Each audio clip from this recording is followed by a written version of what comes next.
উত্তৰ গুৱাহাটী আমিনগাঁৱৰ কৃত্ৰিম বানৰ জলস্তৰ হ্ৰাস পাইছে বহু পৰিমাণে, কিন্তু বানৰ পিছতে কিছু স্থানত ৰোগৰ প্ৰাদুৰ্ভাৱ ঘটিছে। জ্বৰ, মূৰৰ বিষ আদি ৰোগৰ উপসৰ্গই দেখা দিছে কিছু সংখ্যক লোকৰ গাত। তাৰ মাজতে উত্তৰ গুৱাহাটী ছোৱালী হাইস্কুলত অনুষ্ঠিত হয় স্বাস্থ্য সেৱা শিবিৰ। বিদ্যালয়খনৰ ছাত্ৰী তথা শিক্ষয়িত্ৰীসকলৰ স্বাস্থ্য পৰীক্ষা কৰে GNRC হাস্পতালৰ চিকিৎসকৰ এটা দলে। আজি উত্তৰ গুৱাহাটী ছোৱালী হাইস্কুলৰ প্ৰাংগণত নৰ্থ গুৱাহাটী স্থিত GNRC মেডিকেলৰ তৰফৰ পৰা স্বাস্থ্য ৰক্ষাৰ সজাগতা শিবিৰ আৰু স্বাস্থ্য পৰীক্ষাৰ শিবিৰ অনুষ্ঠিত কৰা হয়।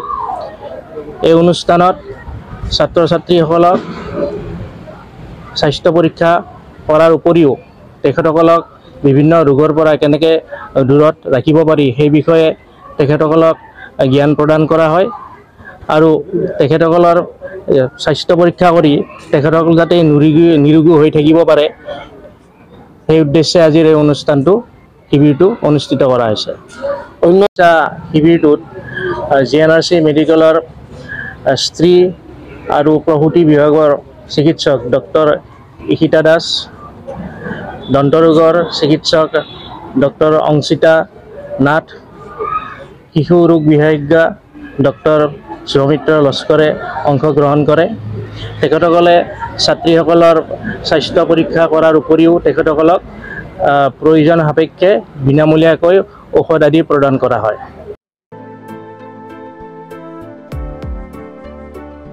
শিবিৰত অংশগ্ৰহণ কৰে GNRC হাস্পতালৰ মুখ্য কাৰ্যবাহী বিষয়া চিদানন্দ তালুকদাৰ, সহকাৰী প্ৰবন্ধক মামনি গোস্বামীকে ধৰি দন্ত চিকিৎসক ডক্টৰ অঞ্চিতা নাথ, শিশু ৰোগ বিশেষজ্ঞ ডক্টৰ শুভ্ৰমিত্ৰ লস্কৰ আৰু প্ৰসূতি আৰু স্ত্ৰী ৰোগ বিশেষজ্ঞ ডক্টৰ ইশিতা দাসে।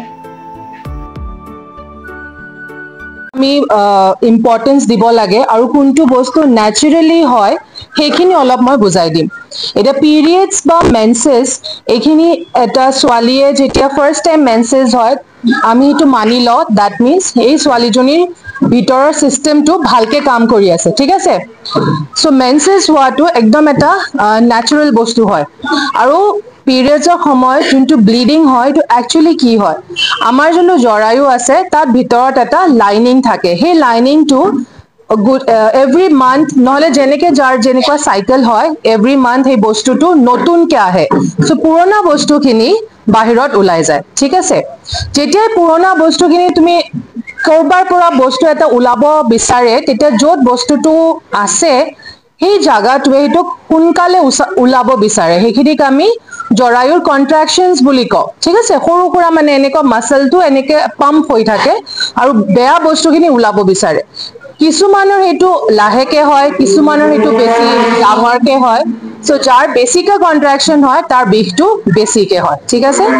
যেতিয়া তোমাৰ পিৰিয়ডছৰ সময়ত বিষ আছে সেইটোৰ মিনিং এইটো নহয় যে তোমালোকৰ কিবা বেমাৰ হৈছে বা কিবা, বাট য়েছ এইটো বেমাৰৰো এটা ৰূপ হ'ব পাৰে, ঠিক আছে। বিষটোক আমি আমাৰ টাৰ্মছত ডিছমেনৰিয়া বুলি কওঁ আৰু এইটো দুটা প্ৰকাৰৰ হ'ব পাৰে, প্ৰাইমেৰী আৰু ছেকেণ্ডেৰী।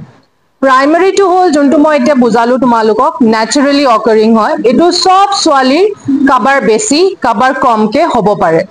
ছেকেণ্ডেৰীত তাৰ মানে কি, তাৰ ইয়াত জৰায়ুত নহলে অভাৰিজ য'ৰ পৰা কণী ওলাই সেইখিনি ঠাইত যদি কিবা প্ৰব্লেম আছে তেতিয়াও বিষটো হ'ব পাৰে। চ' সেইটো ছেকেণ্ডেৰী হলে ট্ৰিটমেণ্ট লাগিব, এটা ডায়গনচিছ লাগিব, বাট প্ৰাইমেৰী হলে আমি এতিয়া গম কেনেকে পাম যে প্ৰাইমেৰী বা ছেকেণ্ডেৰী, ঠিক আছে।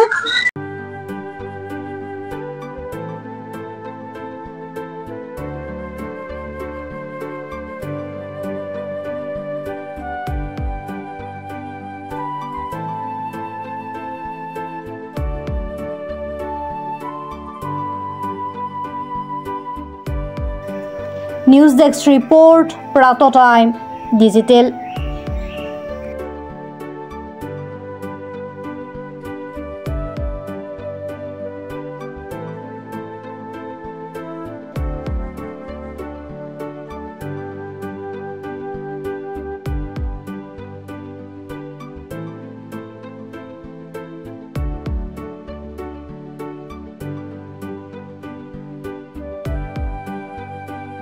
অসমৰ সংবাদ জগতখনৰ বাবে এক সুখৰ খবৰ। আপোচবিহীন ৰাইজৰ কণ্ঠ সাপ্তাহিক কবচ পুনৰ এবাৰ অসমৰ ৰাইজৰ মাজলৈ। স্বত্বাধিকাৰী প্ৰণীতা কলিতাৰ দ্বাৰা প্ৰকাশিত আৰু আপোচবিহীন একাংশ নপুৰণি অভিজ্ঞতাপুষ্ট সাংবাদিকৰ দ্বাৰা প্ৰচাৰিত তথা eco printing press Guwahati Katabari গড়চুকত মুদ্ৰিত সাপ্তাহিক কবচ এতিয়া অসমৰ বিভিন্ন প্ৰান্তত উপলব্ধ। আমাৰ ঠিকনা মুখ্য কাৰ্যালয় অসম ফৰেষ্ট স্কুল হৰিমন্দিৰ পথ গুৱাহাটী আৰু উপ কাৰ্যালয় কলিতা মাৰ্কেট বিজয়নগৰ কামৰূপ অসম।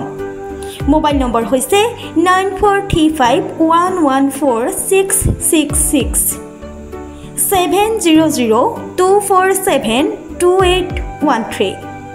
আমাৰ ইমেইল আইডি হৈছে kobos2025@gmail.com।